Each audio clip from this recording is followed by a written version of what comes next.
Sini ditulisin nilai rata-rata itu adalah 63. Di sini juga dituliskan simpangan bakunya itu adalah 7. Terus juga untuk pertanyaan pertama itu adalah berapa persen yang mendapatkan nilai C jika nilai C itu terletak pada interval 50 hingga 67. Jadi mungkin aku tulisin aja di sini. Berarti penulisannya kan 50 sama dengan C dan juga lebih kecil sama dengan 67. Nah, di sini kita langsung aja. Nah, di sini kan kalau misal kalian lihat C itu ada di tengah-tengah dari 50 sama 67. Berarti kalau secara logika nanti bakal ada, sorry guys, ketarik.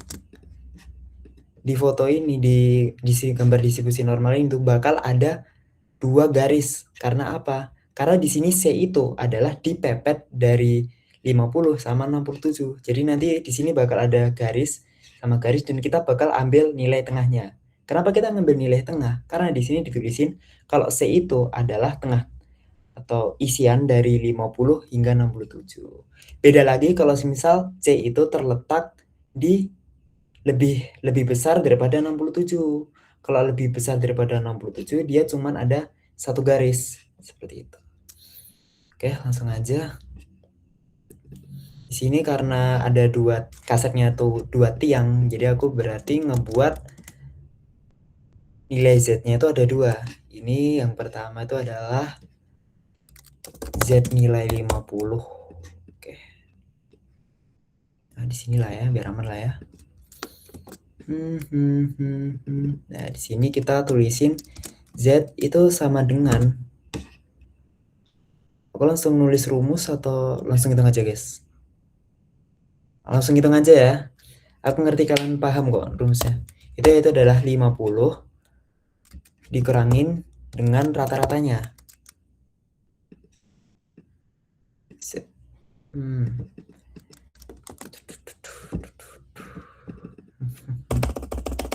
Ini anggapnya pembagi guys. Aduh ketarik, buset. Sebentar, kayak aku harus kolok dulu deh. Nah, di sini kita langsung aja. Terus dibagi sama, oh iya kan di log. Kocak anjir. Jam malam guys, sorry jam malam.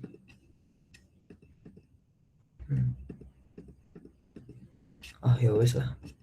Sorry, jawanya keluar dikit. Dibagi sama si simpangan bakunya. Karena ditulisin kalau di soal tuh adalah simpangan bakunya tuh, simpangan bakunya itu 7, jadi kita tulis aja 7. Oh ya, kalau boleh tahu besok kalian tuh open book sama boleh bawa kalkulator nggak guys? React jempol kalau misal boleh, react dislike kalau misal belum ada info. Kayaknya sih Kak hanya bisa bawa kalkulator aja, nggak open book. Janggal. Oke, nanti aja itu soal itu. Jadi langsung dibagi aja di sini 50 dikurangi 63 dibagi 7. Ya langsung ku kasih jawabannya aja deh. Itu yaitu adalah minus 1,86. Oh ya, sekedar mengingatkan guys, plus minus di distribusi normal tuh nggak sepenting itu. Dia tuh cuman buat menentukan dia tuh daerah kiri atau daerah kanan. Ini kan di tengah-tengah ini kan anggapnya 0, netral. Kalau minus ini kan ada min 1,86, berarti dia nanti daerah sini. Tapi kalau misal ini plus 1,86 berarti dia di area kanan. Reminder cuy. Ini adalah Z nilai 50. Nah, setelah ini kita bakal ngitung Z nilai guys.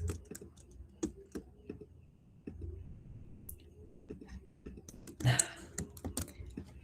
terusnya kita bakal ngitung Z nilai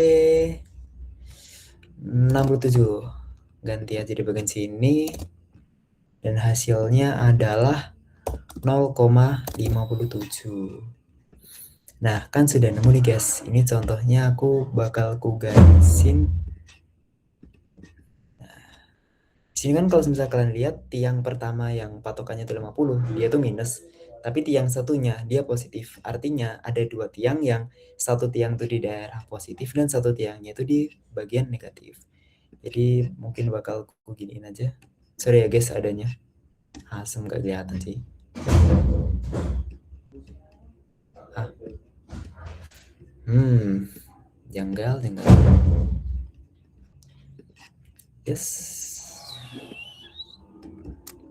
Damn, tebel banget sih.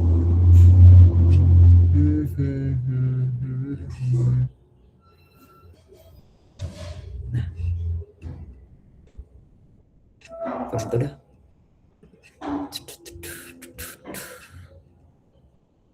Bentar.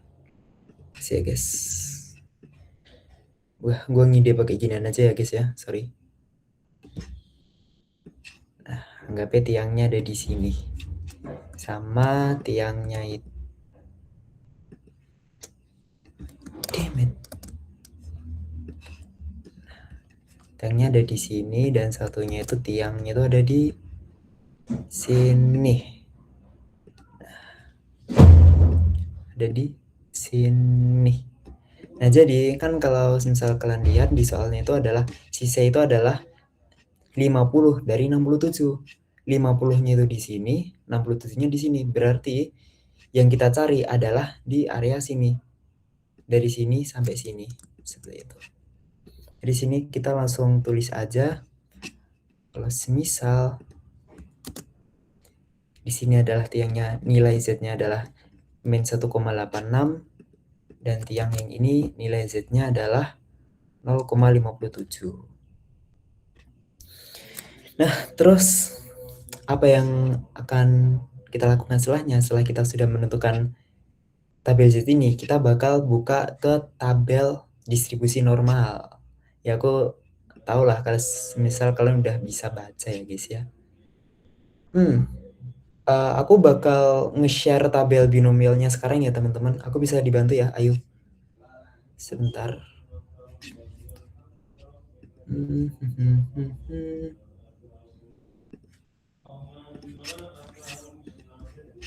Gitu.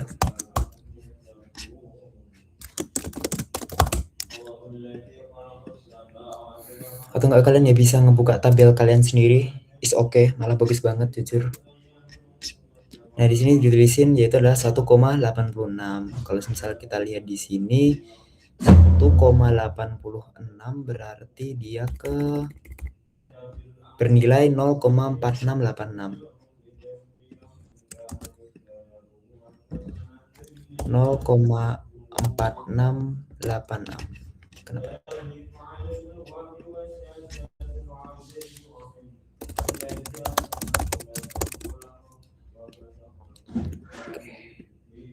Kita bakal lanjut buat yang 0,57. Berarti dia itu 0,2157. Oke. Nah, kalau misal kalian lihat secara logik nih ya. Ini kan tiang ini itu value-nya ini. Tiang ini itu value-nya ini. Soal itu minta tuh arsiran yang mau dicari itu adalah di bagian tiang sini sampai tiang sini. Jadi kayak keseluruhan di bagian sini. Jadi kita caranya langsung aja dari 0,4686 itu dijumlahkan langsung dengan 0,2156 dan hasilnya adalah 0,6843. Nah, ini kan masih dalam bentuk desimal dan kita bakal merubah ke bentuk persen. Dan kalau misalnya kita rubah ke bentuk itu biasanya nanti itu langsung ke dua digit awal ini bakal jadi bentuk persennya. Jadi nanti bentuknya bakal 68,43% seperti ini. Dan ini adalah sudah menjawab pertanyaan nomor 1. Aman nggak guys? Aman nggak? Emot. Oke, thank you Ayu. Yang lain. Anjing, itu silahkan sambil buka itu ya, tabel binomial yang udah aku share ya. Itu di situ ada tabel binomial sama tabel distribusi normal. Jadi kalian aman lah pakai itulah, silahkan.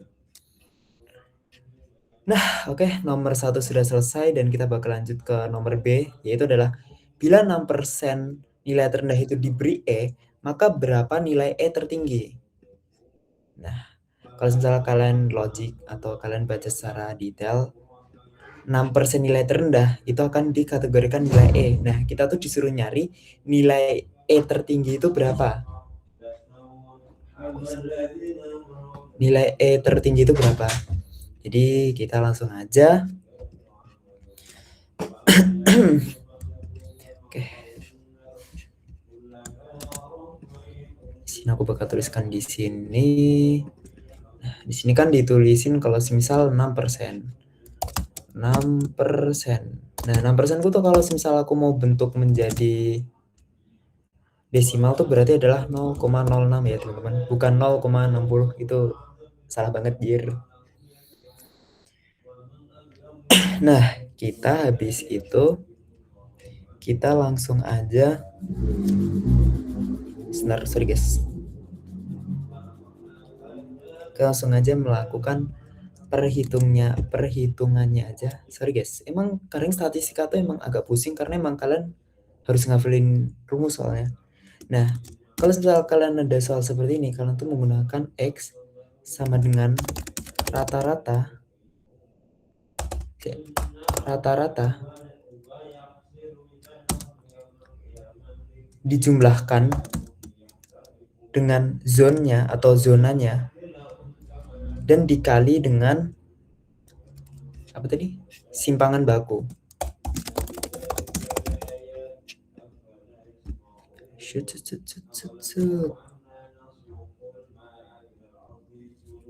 Nah, cara kita mendapatkan nilai Z adalah seperti ini. Kita balik ke tabel atas. Nah, kalian udah dipelajarin kalau semisal satu tabel distribusi itu dia nilainya adalah 1. Berarti tengah ke kiri dia adalah 0,05 dan tengah ke kanan dia adalah 0,5. Nah, di sini kan kalau misal kalian lihat nih, terendah. Kan batasnya ini. Di sini soalnya tuh adalah 6% nilai terendah. Kalau terendah kan berarti dia tetap di domain yang kiri kan, guys.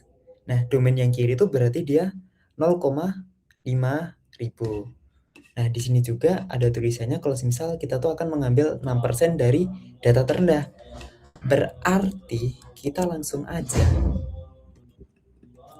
0,5 ribu dikurangin 0,0600. Karena apa? Karena kita tuh pengen nyari data yang 6% paling awal, paling di bagian sini. Dan itu kan di domain kiri. Tengah ke kiri itu nilainya adalah 0,5 ribu.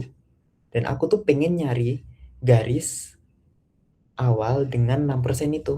Langsung dikurangin aja 0,5 ribu dikurangi dengan 0,0600.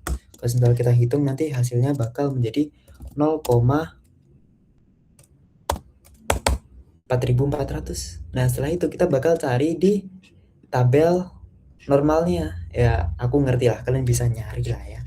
Jadi aku lanjut aja biar kita nggak boros waktu. Di sini tuh dia Z-nya itu adalah 1,55. Bentar, apa aku ganti itu ya? Sebentar ya guys. Damn. Udah kok.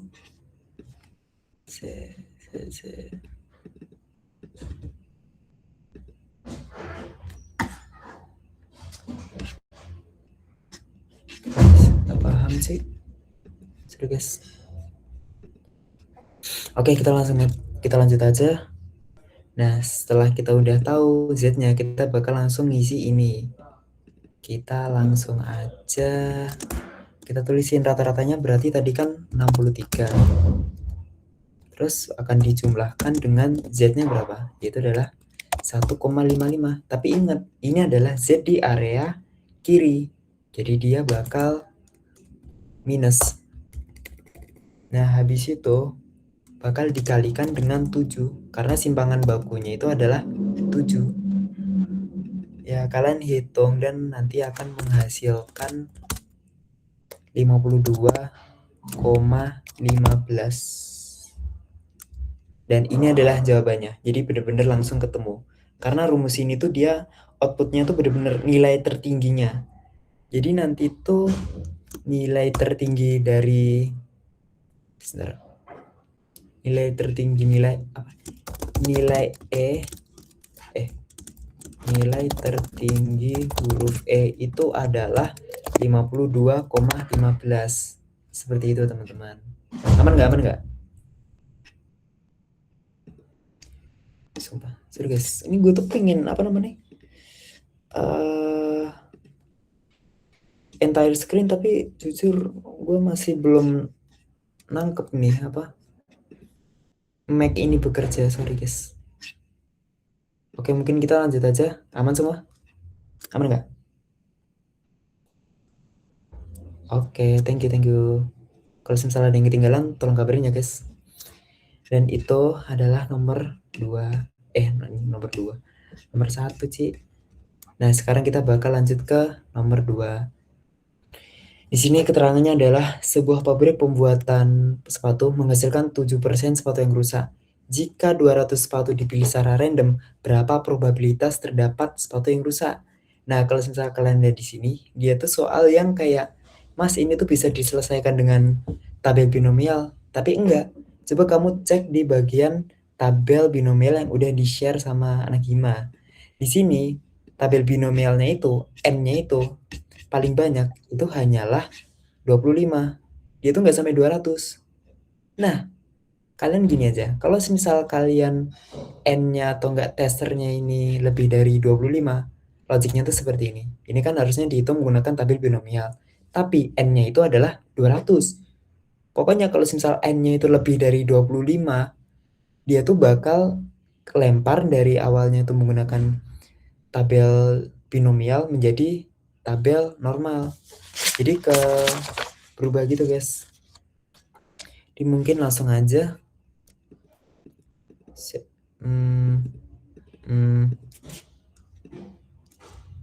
Nah, di sini kita tulisin yang kita ketahui dulu, N sama dengan 200, berarti P-nya itu adalah 0,07. Nah, ini maksudnya tuh bukan peluang berhasil ya guys, tapi peluang gagal atau sepatu rusak.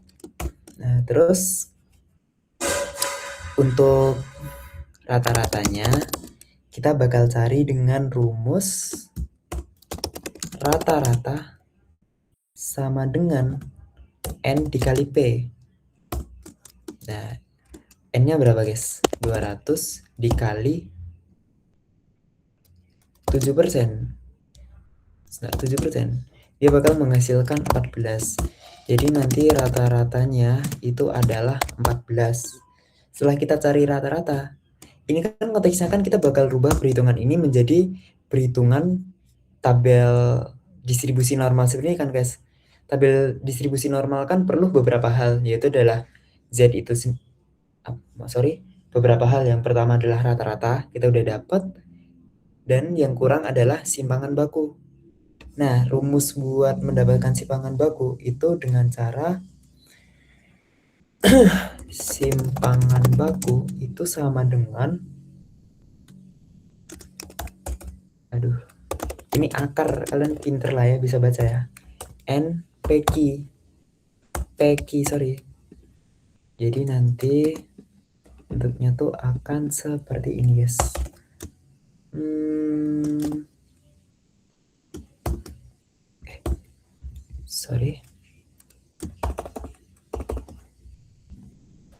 Nah, ini anggapnya akar ya guys. Akar N-nya berapa? 200 dikali dengan 0,07 dan juga dikali dengan Nah, Q kan kebalikannya dari P kan, karena P itu peluang itu berhasil dan Q itu adalah peluang tidak berhasil. Kalau misal peluang berhasilnya itu adalah 0,07, berarti Q-nya adalah 0,93. Ya, kalian hitung dan akan menghasilkan 3,61 ya guys ya. Belajar ngitung pakai kalkulator cuy. Ini aku biar cepet aja. Bentar.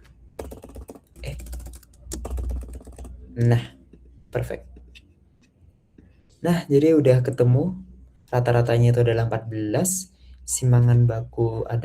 Simangan bakunya adalah 3,61 dan kita bisa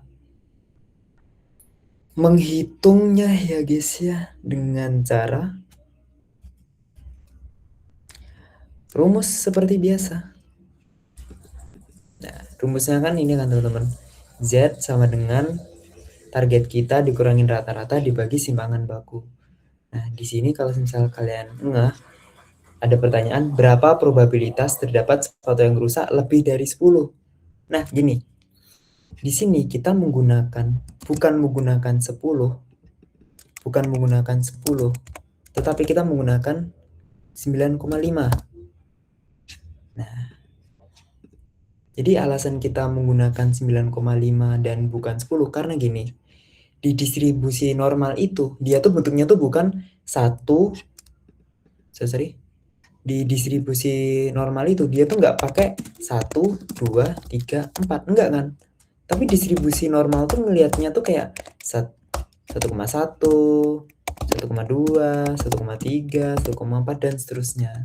Itu mirip kayak implementasi pas kalian UTS lalu. Ingat kan kalian UTS lalu yang ngebuat itu tabel-tabel yang harus dikurangin 0,5 biar dia lebih detail. Nah, itu sama aja. Penggunaannya sama, guys. Jadi di sini bakal 9,5 dikurangin rata-ratanya yaitu adalah 14 dan dibagi dengan 3,61. Ini biar nggak salah ya guys ya. Seperti ini. Nah, oke, nggak ada yang ketinggalan guys.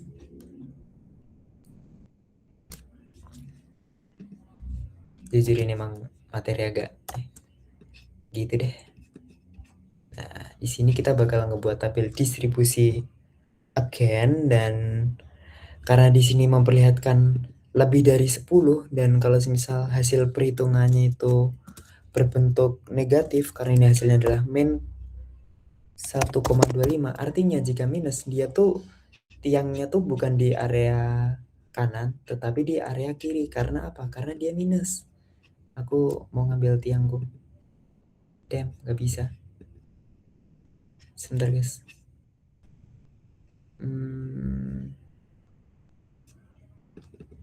Nah, berarti dia tiangnya tuh di daerah kiri. Karena apa? Karena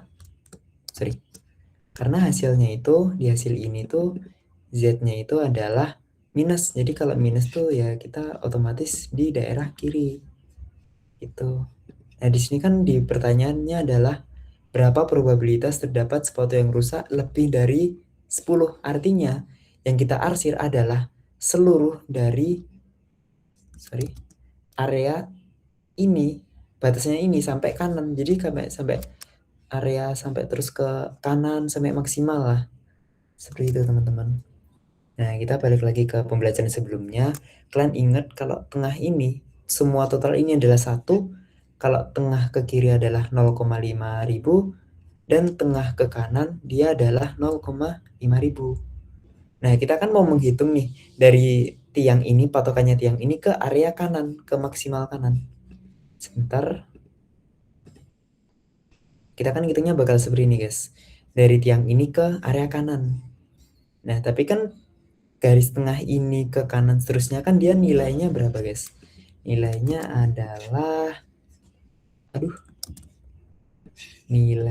adalah 0,5 ribu.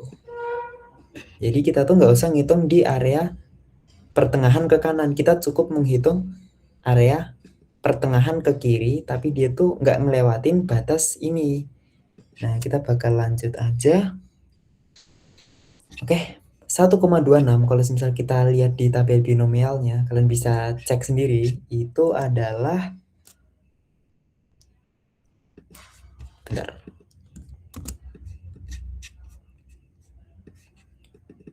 Itu adalah 0,3944 seperti itu, teman-teman. Jadi yang udah aku jelaskan, 0,3944 itu adalah dari dari sini ke sini, tapi tidak melewati batas si garisnya itu. Nah, karena aku ingin menghitung dari garis ini hingga seterusnya, dan tengah ke kanan seterusnya itu adalah value-nya udah 5000, jadi kita langsung ngitung aja, yaitu adalah 0,5000 ditambah dengan 0,3944 dan akan mengoutputkan hasil 0,89,44. Sorry guys, 44. Dan kalau misalnya kita rubah ke menjadi bentuk persen menjadi 89,44%, seperti itu. Itu yang menjawab soal nomor 2. Aman nggak guys? Aman nggak? Emot. Give me emot please. Oke, yang lain. Oke, thank you. Oke, pokoknya kalau misalnya kalian merasa ketinggalan atau apapun, langsung aja guys. Sorry guys, ini jujur aku baru pindah device dan aku kurang terbiasa dengan ekosistem Mac. Gak tahu ini aku nyetingnya gak bisa anjir. Tapi ya wes lah ya. Nah, sini nomor 3 adalah rektor sebuah universitas mengatakan bahwa hanya 40% dari peserta yang ikut SNBT akan lulus ujian masuk universitas tersebut. Dari 20 orang peserta yang diambil secara random, berapa probabilitas terdapat 8 sampai 10 orang yang akan lulus? Nah, ini aku pengen banget kalian sambil buka di tabel binomial. Ini mah cepet ini mah. Oke. Sini kita langsung identifikasi aja, berarti N-nya itu adalah 20, P-nya adalah 0,40. Kalau P-nya 0,40 berarti Q-nya otomatis 0,60. Nah, terus X-nya itu kita bakal cek 3 kali. Kita bakal cek 3 kali. Yaitu adalah ketika lulusnya 8 orang, ketika lulusnya 9 orang, dan ketika lulusnya 10 orang. Nah, biar jelas aku screenshotin deh. Komen 4. Sip. Komen si statistika dan boom. Nah, ini adalah bentuknya ya guys ya. Nah, di sini kita itu kita menggunakan N20, aku malah screenshot N25. Lah, guys, sebentar. N20 itu area sini dia. Yuk.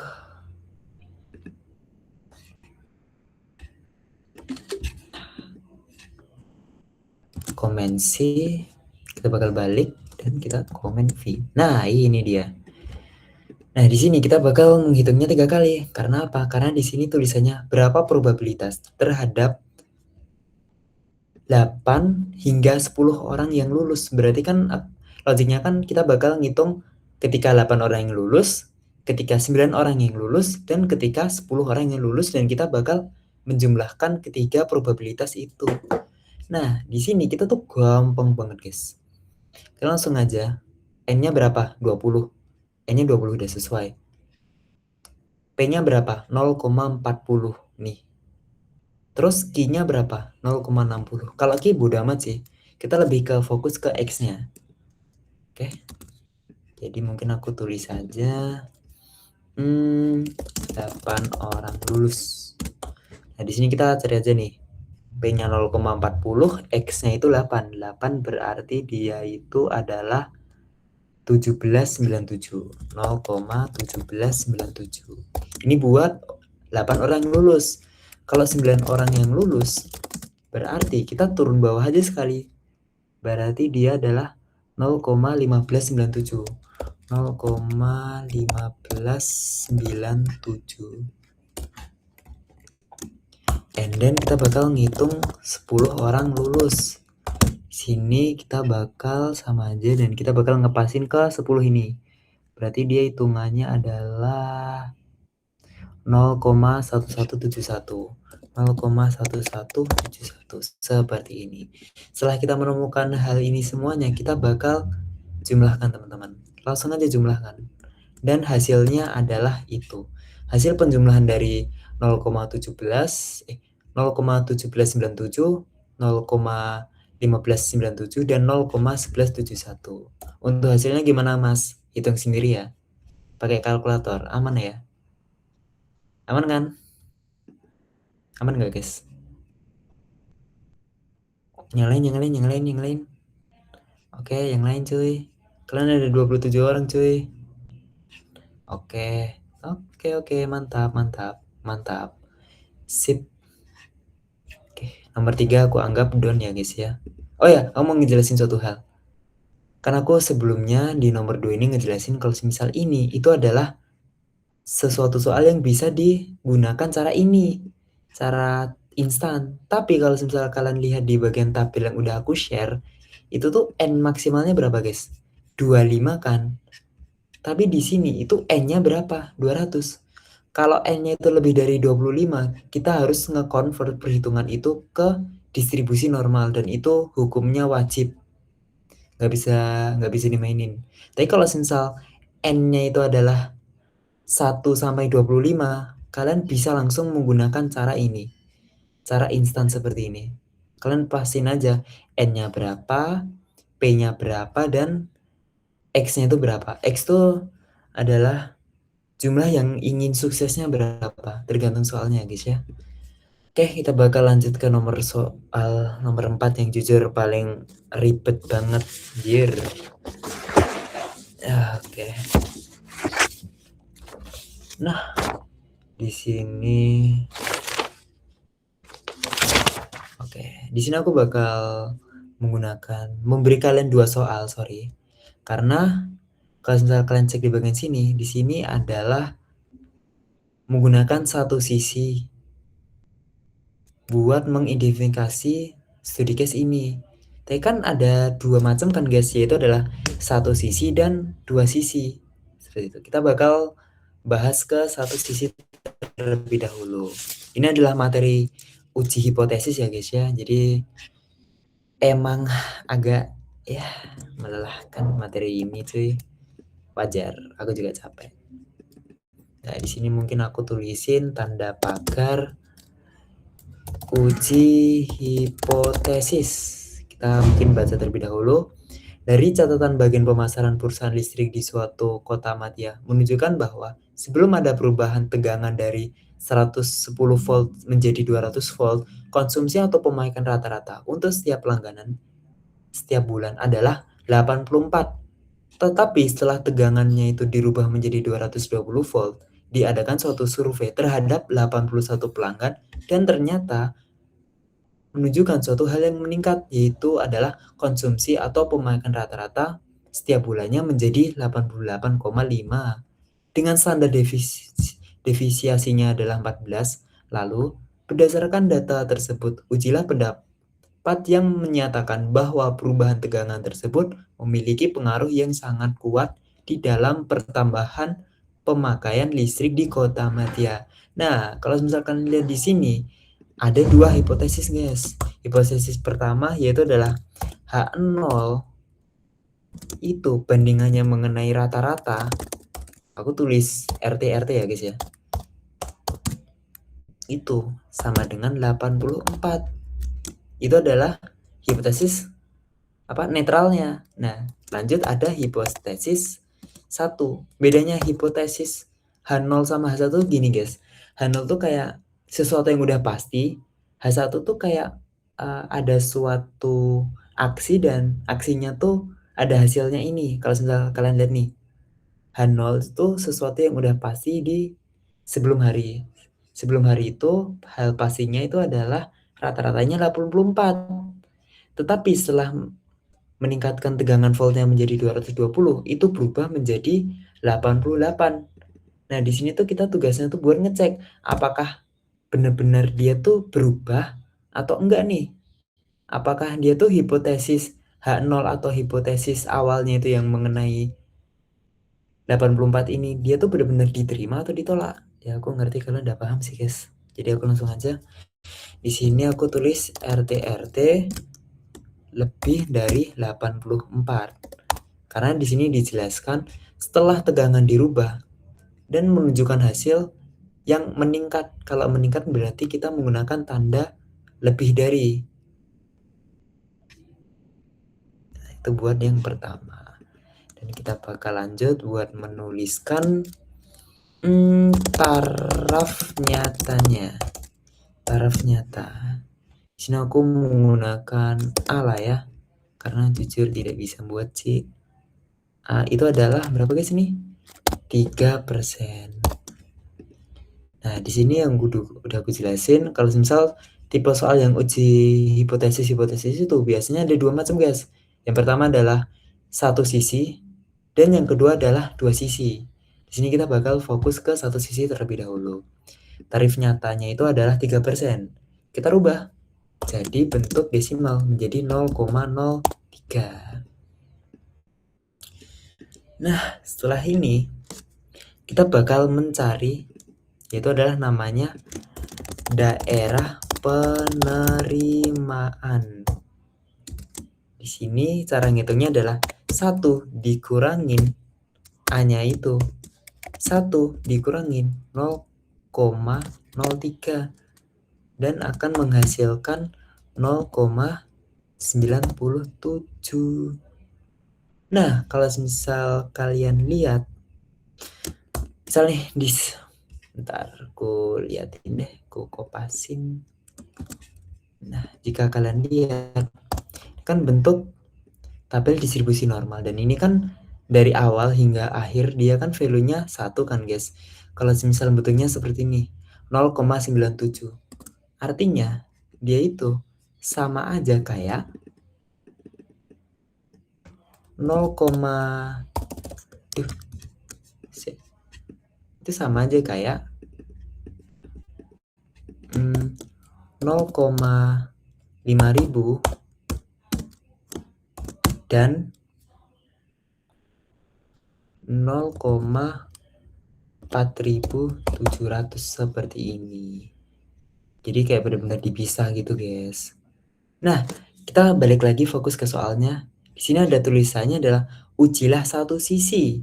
Nah, karena satu sisi itu kita nggak menggunakan sisi yang lengkap atau normal, tetapi kita menggunakan sisi yang udah dikurangin ke 0,03 ini.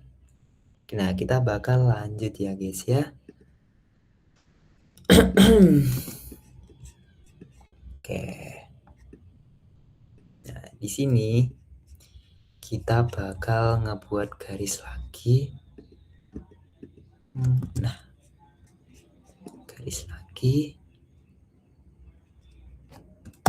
Nah, di sini garisnya aku taruh di bagian area kanan. Kenapa Kak? Karena garis ini tuh muncul dari perhitungan si tarif nyatanya itu. Tarif nyata kan 3% kan, dan dia tuh bentuknya itu apa guys? Positif. Kalau misal positif berarti area kanan. Jadi tiangnya tuh juga di area kanan. Nah, di sini tiang ke kiri itu adalah area, namanya tuh guys, penerimaan H0. Itu penerimaan H0 tuh kayak statement H0 tuh benar. Kalau semisal penolakan H0 berarti statement H0 tuh salah.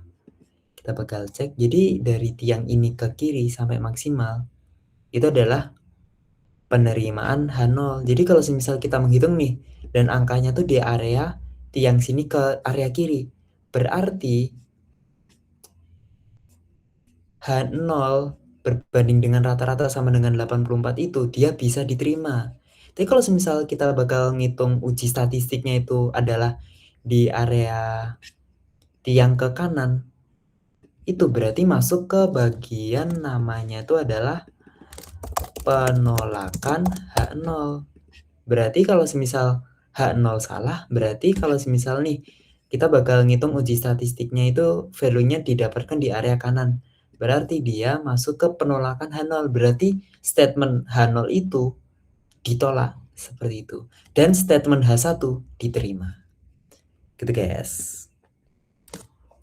Oke, kita langsung aja ke perhitungan uji statistik. Rumusnya jujur agak ribet, yaitu adalah Z sama dengan rata-rata perubahan. Maksudku rata-rata perubahan tuh rata-rata kedua di cerita ini. Ini kan rata-rata pertama kan guys. 84 kan rata-rata pertama. Nah di sini buat perhitungan uji statistik itu kita menggunakan kedua hal itu. Kita menggunakan rata-rata kedua dan rata-rata pertama.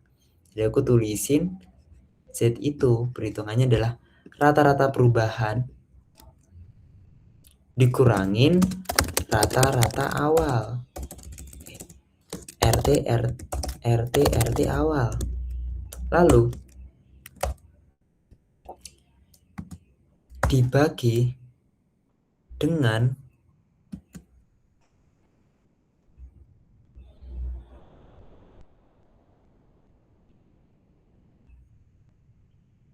sebentar guys. Oh ya, sorry. Dibagi dengan standar deviasinya. Di sini di soalnya tuh dijelaskan kalau semisal standar deviasinya itu adalah 14. Jadi nanti dibagi 14. Nah, lalu dibagi juga sama akar N-nya. Oke, aku bakal minta waktu dulu guys. Ini jujur aku bakal ngebentuk biar kalian lebih paham.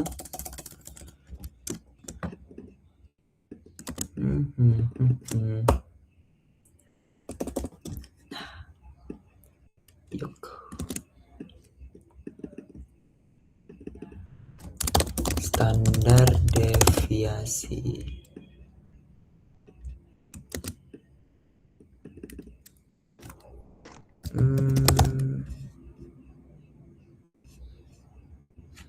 Jumlah N.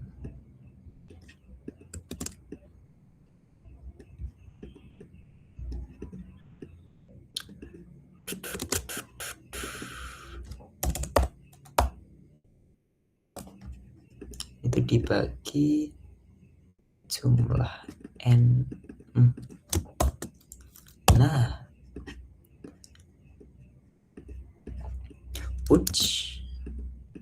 jadi perhitungannya seperti ini teman-teman. Jadi yaitu adalah rata-rata perubahan itu dikurangin rata-rata awal, lalu dibagi standar deviasi, lalu dibagi ke akar dari jumlah N. Seperti itu guys.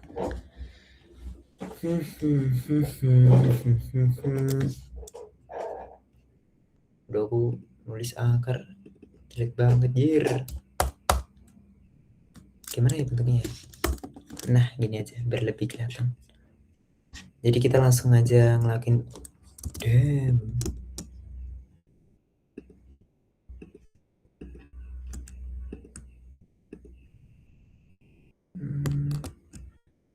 sorry guys.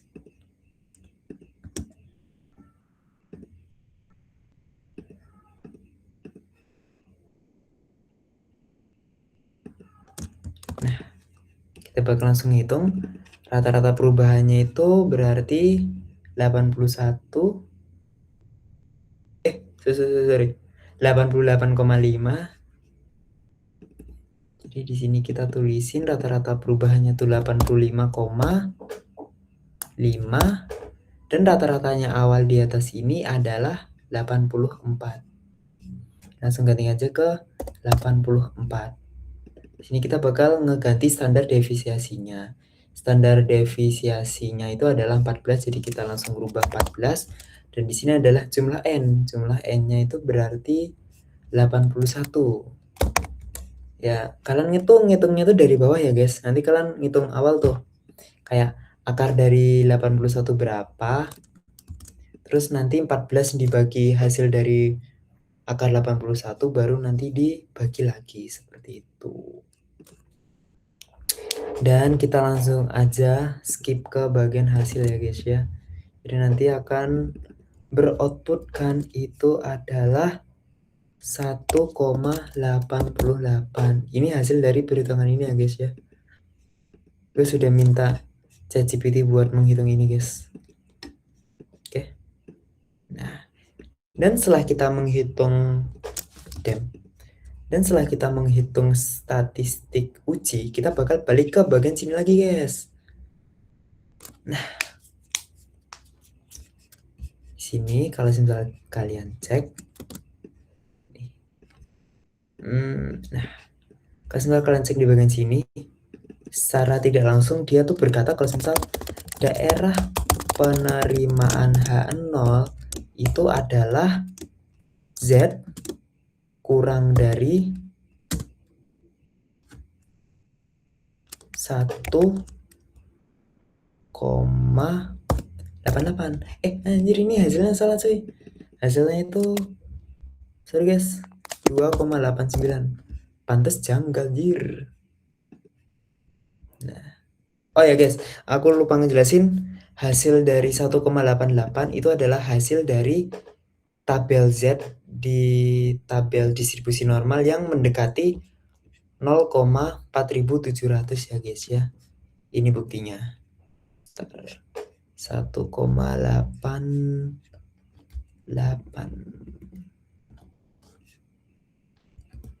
Ini ya guys ya buktinya ya. Zoom. Nah.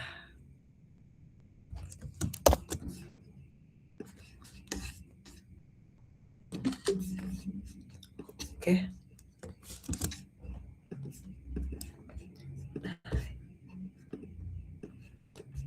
Taruh bawah ya guys ya.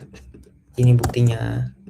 Nah, di sini kan kita kan adalah hasilnya 0,4700. Nah, di sini dia tuh paling mendekati adalah si 0,4699. Nah, 0,699 itu dia angkanya adalah di 1,8 dan 0,08. Jika kita gabungkan berarti akan menghasilkan output 1,88 gitu guys. Jadi tiangnya ini nilai Z-nya itu adalah 1,88 gitu deh. Nah, jadi emang akan ada statement daerah penerimaan H0 itu adalah Z lebih kecil daripada 188. Ya kan? Sorry guys. Bentar. Aku mau cek kalkulator dulu ya guys ya. Izin.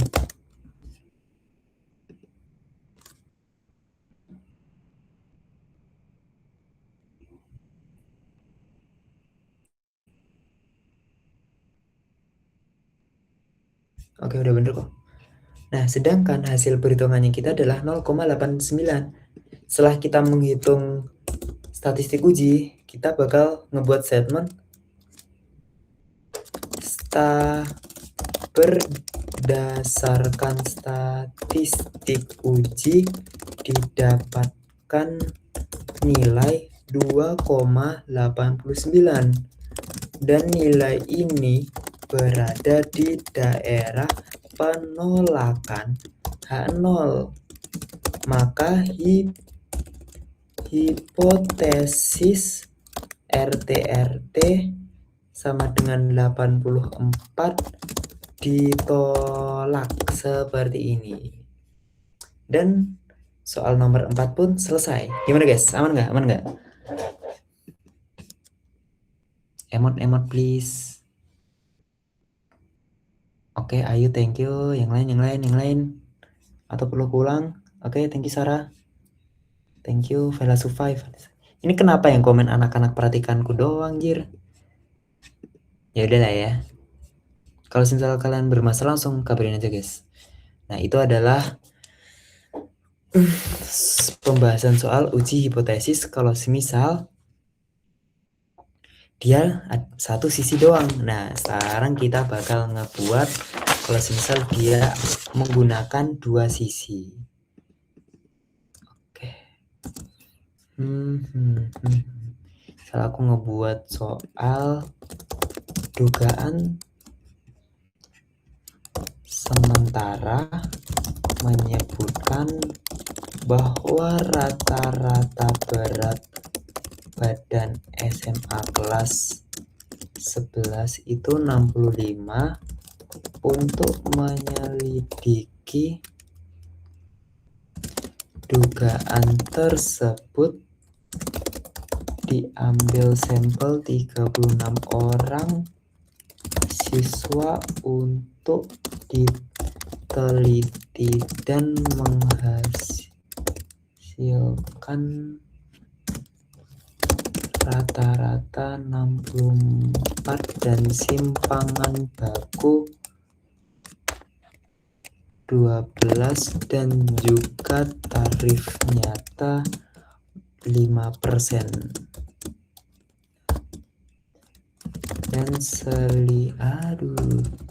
Dan selidiki apakah hipotesa diterima atau ditolak. Oke. Nah, sebenarnya bedanya dari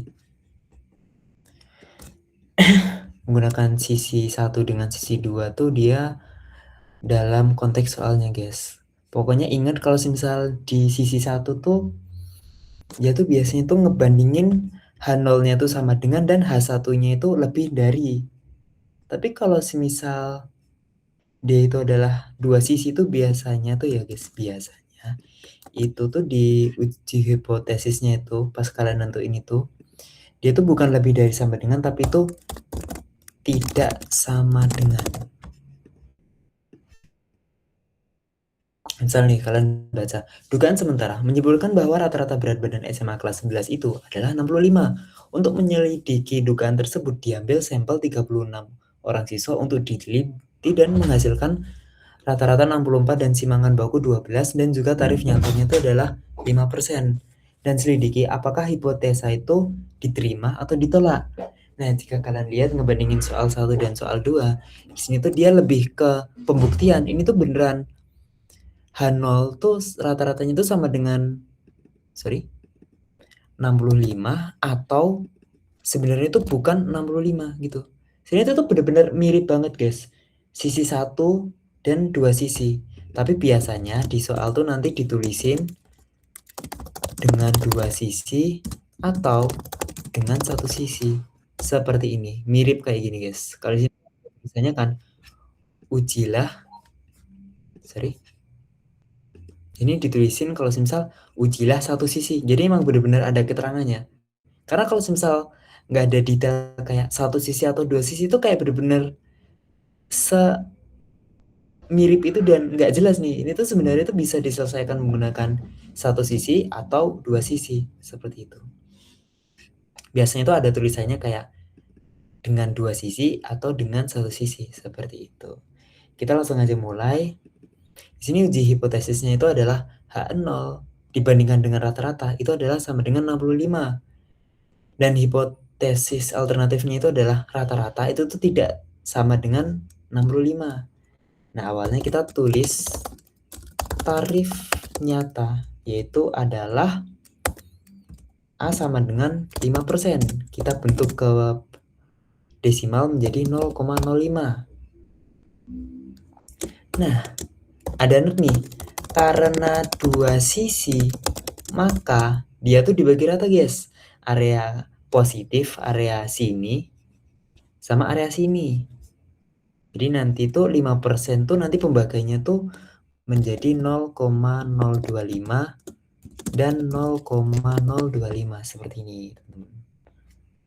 Karena apa? Karena di sini tuh dua sisi. Sedangkan kalau misalnya kalian melihat di ilustrasi distribusi normal itu seperti ini. Kalau misal nih soal nomor 4, di sini kan satu sisi kan guys. Jadi itu tarif nyatanya tuh langsung aja guys dikurangin 1 dikurangin 0,03 dan hasilnya akan 0,97. Dan nanti yang udah aku jelasin nanti tuh pembagiannya tuh akan seperti ini. Yang satu sisi normal 0,5 ribu, tapi yang satu sisinya tuh udah dikurang oleh tarif nyatanya. Tapi karena di soal ini tuh adalah dengan dua sisi ini, jadi 5% itu kita tuh caranya tuh nggak langsung 1 dikurangin 5%, bukan. Tapi kita bagi 2 dulu, karena apa? Karena di sini adalah dua sisi. Nah, setelah kita hitung, kita kurangin normal, 1 dikurangin 0,05 yaitu adalah 0,95, sorry. Nah, di sini ingat guys, karena di sini adalah dibagi dua sisi dengan dua sisi, berarti sisi pertama nanti panjangnya itu cuman 0,475 dan sisi sebelah kanan itu juga sama 0,475. Karena apa guys? Karena di sini adalah dua sisi. Jadi benar-benar dibagi rata. Seperti itu teman-teman. Kalau misal kalian bandingin di sini, ini kan cuma satu sisi nih guys. Jadi itu yang sebelah kiri ini tuh masih 5 ribuan, tetapi yang sebelah kanan itu udah hasil-hasil pengurangan dari si tarif nyatanya itu. Nah, lanjut. Oke, kita lanjut kopas lagi ya guys ya.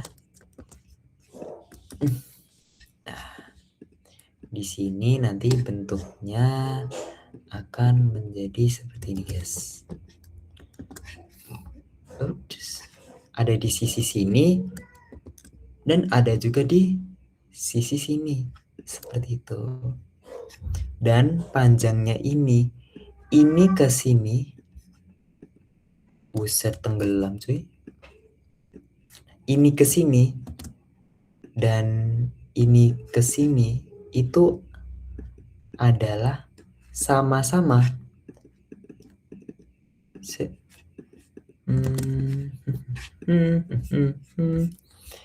aduh, ekosistem sama-sama 4750. Jadi yang tengah ke kanan itu panjangnya 0,475 dan yang tengah ke kiri juga panjangnya itu adalah 0,4750. Jadi sama ya guys ya. Nah, kita bakal balik lagi guys. Karena di sini kita bakal memberikan statement yang sama seperti ini. Jadi kita tulis dari statement ini berarti tiang sini sampai tiang sini itu adalah daerah penerimaan H0 gitu teman-teman.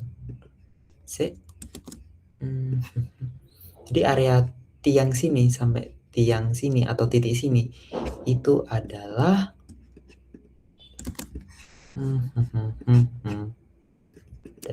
daerah penerimaan H0 dan area tiang sini dan juga pokoknya di luar dari tiang ini itu adalah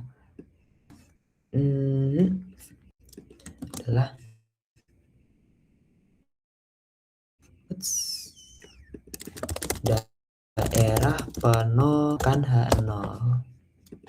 Ini juga sama, ini juga daerah penolakan H0 gitu teman-teman. Jadi kita selanjutnya bakal menghitung uji statistik mirip yang sebelumnya. Kalau misal hasilnya tuh di area sini, di area tiang sini sampai tiang sini di domain ini, itu dia artinya adalah statement H0 itu diterima. Tapi kalau misal di luar dari sini, nanti bakal statementnya adalah masuk ke daerah penolakan H0. Kita langsung aja. Di sini aku mungkin tulisin aja guys biar jelas. Itu adalah daerah penerimaan H0 itu adalah min 1,96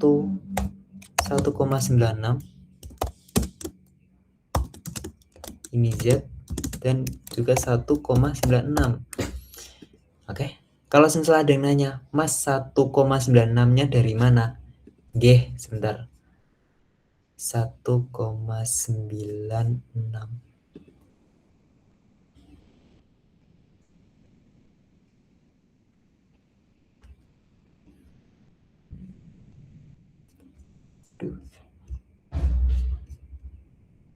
Nah, oke. Screenshot.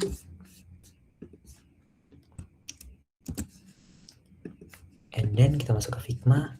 Itu damn. Bentar guys.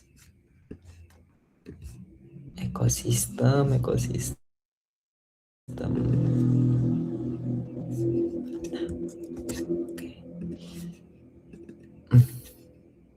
Sah. Nah, ini dia yang bisa dicari ya. Nah, di sini kita balik lagi ke bagian ini. Di sini kan diujikan statement adalah 0,4750. Jadi kita cari nilai terdekat dan hasilnya adalah di sini. 0,4767 itu ada di baris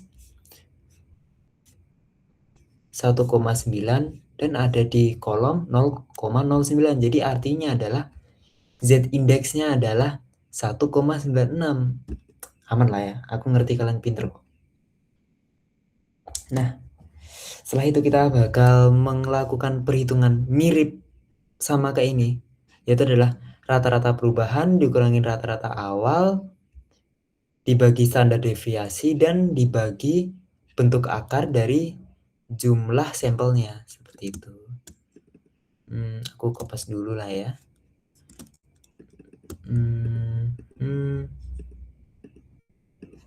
Yes.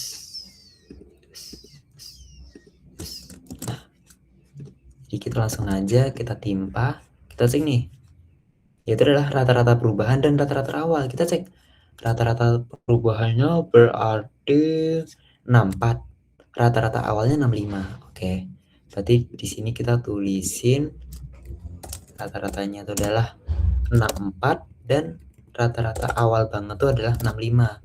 Standar deviasinya itu adalah,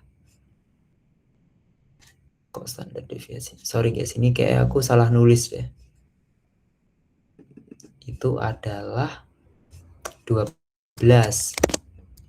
Nah, terus jumlah sampelnya di sini ditulisin adalah 36.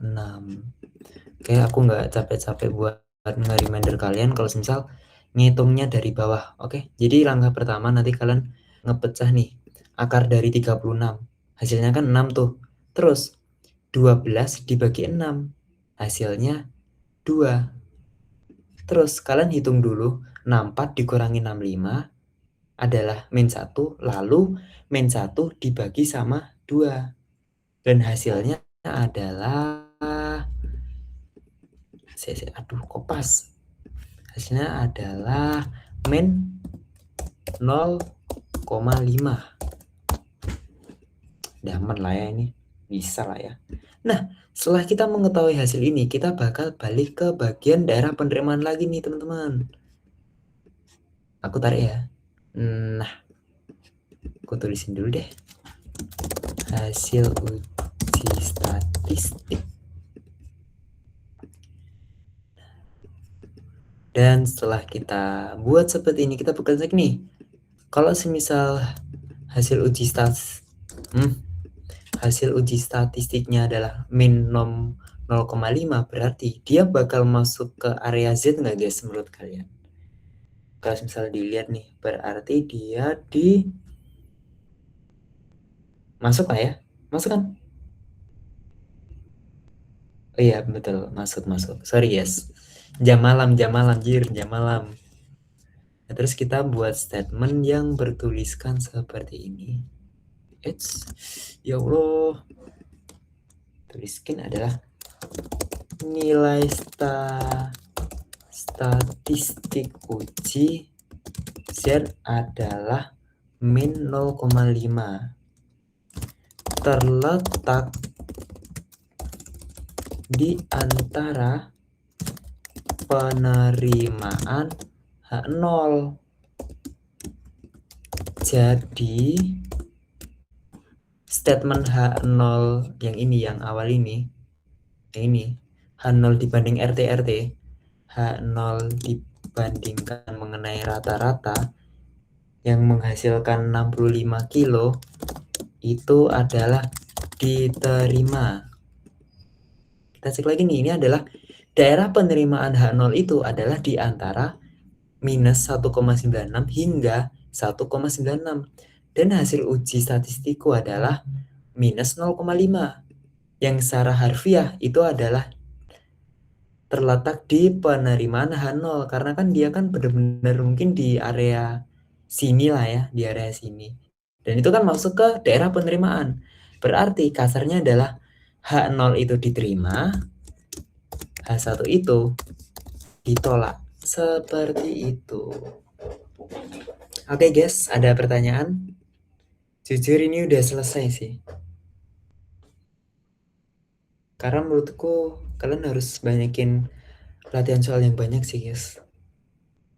Ada pertanyaan nggak guys? Atau misal kalian benar-benar udah merasa clear dan merasa oke mengenai hal itu, feel free tuh itu ya, ask me ya guys. BTW aku bakal ngirimin apa namanya, coret-coretannya, tapi bakal kusalin ke kertas ya guys ya.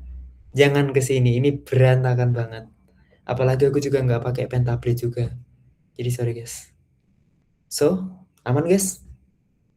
Atau perlu diulang dari nomor 1 sampai 4? Ada yang mau bersuara?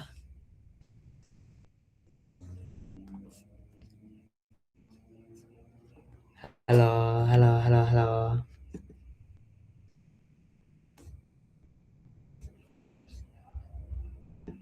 Kalian dari 4 soal ini ada yang dibingungin gak guys? Atau benar-benar kalian udah clear gitu? Kasih aku emot dong biar aku ngerti.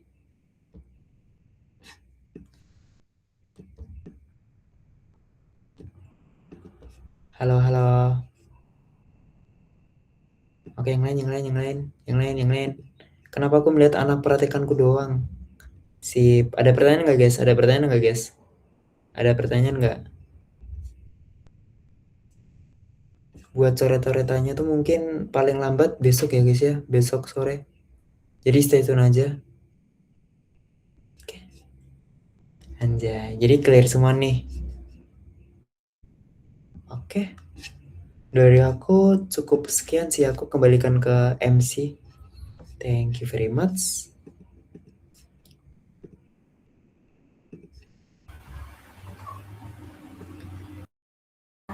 Oke, mungkin sekian untuk kelas Sinau malam ini. Terima kasih Kak Krisna. Oke, teman-teman, terima kasih sudah menyempatkan waktunya. Boleh live aja. Nanti bakal di-post kok modulnya sama screen recordnya. Terima kasih.